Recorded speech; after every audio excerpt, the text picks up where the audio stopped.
Hey friends, welcome back to our channel.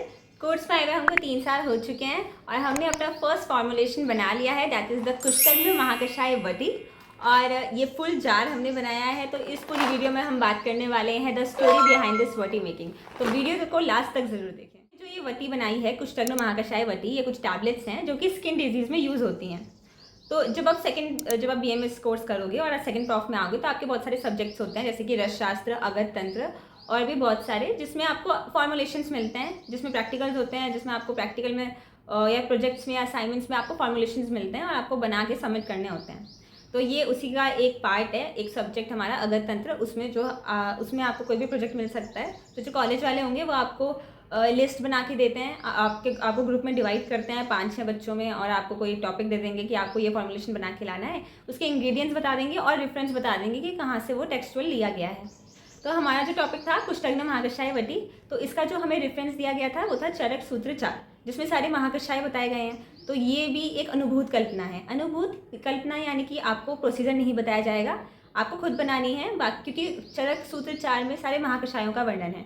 अब उसमें सारे महाकषाय गिवन है, अब उसका वटी बनानी है। तो वटी फॉर्मेशन हमें फिर अब देखना था कि हम कौन से टेक्स्ट से वटी फॉर्मेशन देखते हैं। तो रसशास्त्र में जब आप रसशास्त्र पढ़ते हो तो उसमें सारे प्रोसीजर्स बताए जाते हैं, चाहे स्वरस हो, कल्क हो, वटी हो, या हरिद्राखंड हो, अरिष्टासव, मतलब उसी में सारे फॉर्मुलेशंस बताए जाते हैं कि बनाना कैसे है। तो हमको देखना था, तो हमने फिर ये शायंद्र संहिता देखोगे, जब आप शायंद्र संहिता का मध्यम खंड चैप्टर 7, तो उसमें दे रखा था कि वटी कल्पना कैसे करनी चाहिए। तो हमने फिर वहाँ से पढ़ा वटी कल्पना के बारे में।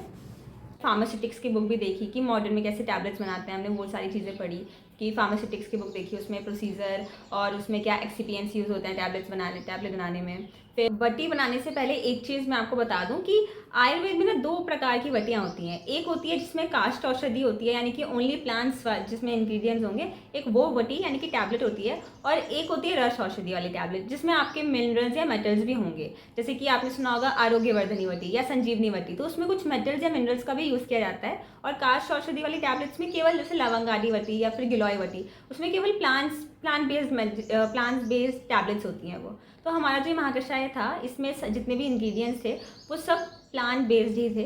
तो ये हमारी फिर काष्ठ औषध वाली में आ जाती, काष्ठवटी में आ जाती। फर्स्ट स्टेप यही था कि पहले हम सारा डाटा कलेक्ट करें कि हमें जहाँ से भी इंफॉर्मेशन मिलती है कि एक टैबलेट को कैसे बनाना है। अब टैबलेट बनाने में ना कॉस्टिंग बहुत आती है, फिर मशीन्स का भी बहुत यूज़ होता है। पर ये जो वटी है, ये हमने एक पूरा मैनुअल बनाई है, ना इसमें कोई पंचिंग मशीन यूज़ करी है, ना हमने इसको मर्दन करने के लिए एक अलग से मशीन आती है, उसको भी यूज़ नहीं किया है। तो इस पूरा काम हमारा मैनुअली हुआ है और हम 5-6 लोगों ने मिलकर इस सारा काम किया है।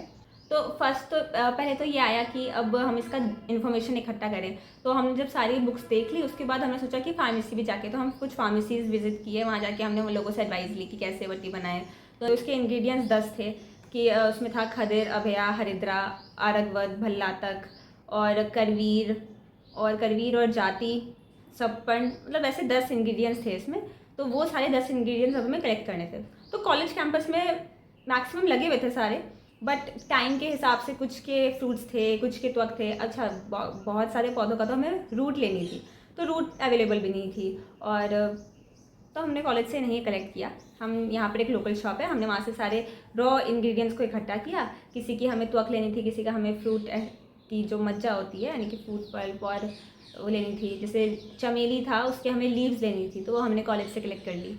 सारे रॉ मटेरियल्स कलेक्ट करने के बाद अब हमने इसको क्या किया, ग्राइंड किया, इसका चूर्ण फॉर्म बनाया। क्योंकि शायंद्र संहिता में लिखा है किसी भी वटी कल्पना करने के लिए पहले आप उसका चूर्ण बनाते हैं।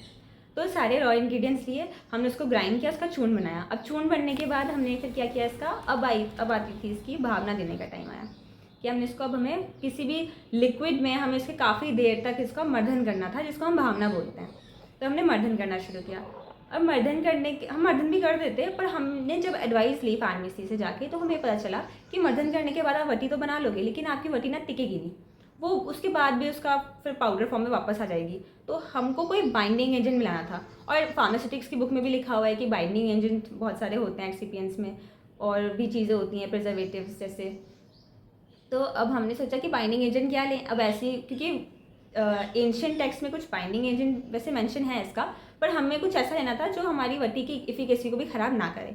तो हमने बहुत ही कॉमन सा बाइंडिंग एजेंट लिया, अकेशिया गम। आप बहुत सारी आयुर्वेदिक वटी को देखोगे, आयुर्वेदिक फॉर्मुलेशंस को देखोगे जो भी टैबलेट वाली होती हैं, उनके पीछे आप देखोगे तो इंग्रेडिएंट्स में अकेशिया गम लिखा होता है।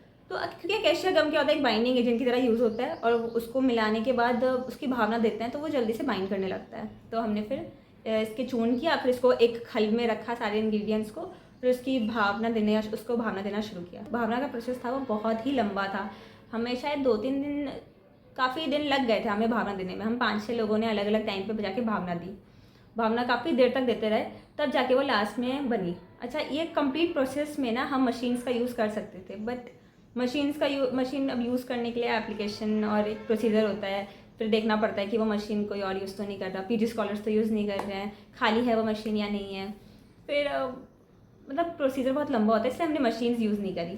फिर पंचिंग मशीन भी थी टैबलेट की, पर वो भी फिर हमें बाहर जाना पड़ता, किसी फार्मेसी से करवाना पड़ता, तो हमने सारी मशीनों वाला काम अपने मैनुअली किया है। फिर हमने भावना दी, हमारी वटी बन चुकी थी। आफ्टर देन फिर हमने उसको हाथों से उसका फिर मेज़र करके उन सारी वटियों को बनाया कि देखो, क्योंकि ह्यूमन एरर तो आएगा इसमें। हर वटी हमारी 250 mg की बननी चाहिए थी, पर कुछ वटी थोड़ी ज़्यादा बनी, थोड़ी कम बनी, तो हमने काफ़ी वेट किया, सबका हमने वज़न किया, उसके बाद 250 mg की हमारी वटी बनी थी।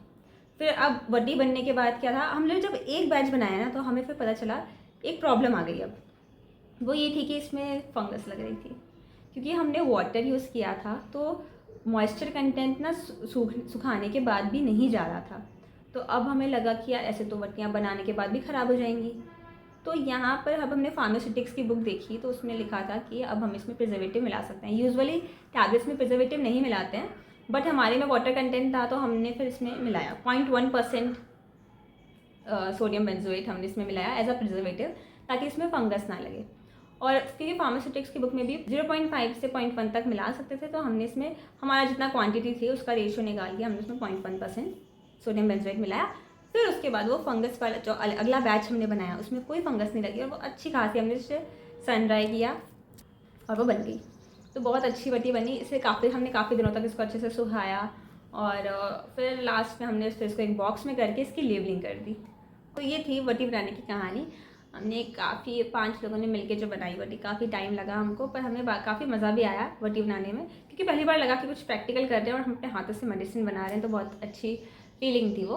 बाकी ये क्वेश्चन आता है कि आपने महाकषाय की वटी बनाई, ठीक, तो क्या ज़रूरत पड़ी आपको? महाकषाय चूर्ण रूप में भी रख सकते थे, उसकी टैबलेट बनाने की क्या ज़रूरत थी?